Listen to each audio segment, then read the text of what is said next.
ॿुधी न डॉक्टर छा पियो चए, इहो घणो सोचींदी न कर, आराम कर आराम।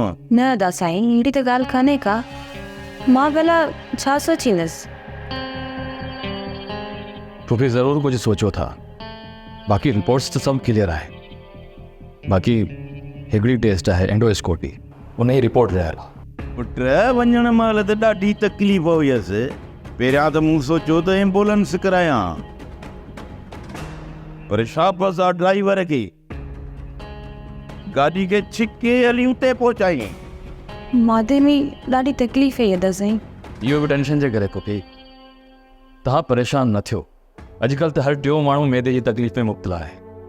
हाणे तूं आराम कर, ऐं डॉक्टर बि तोखे आराम जो मशवरो ॾिनो आहे।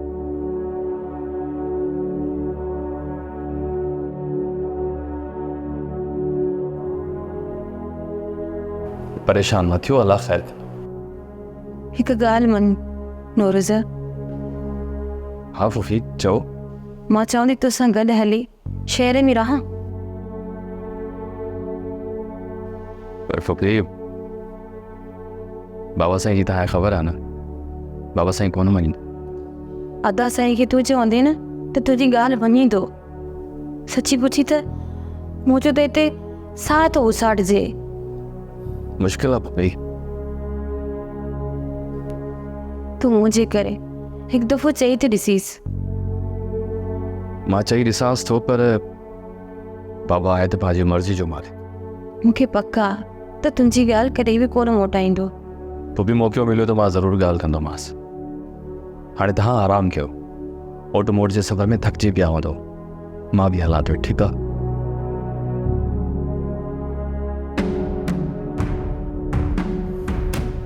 मुझो डॉक्टर, मुझो चैन ऐं सुकून सब कुछ नवाज़ी त आहे।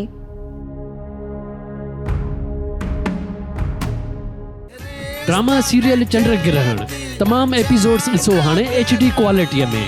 विज़िट करियो असांजो YouTube channel Sindh TV HD drama.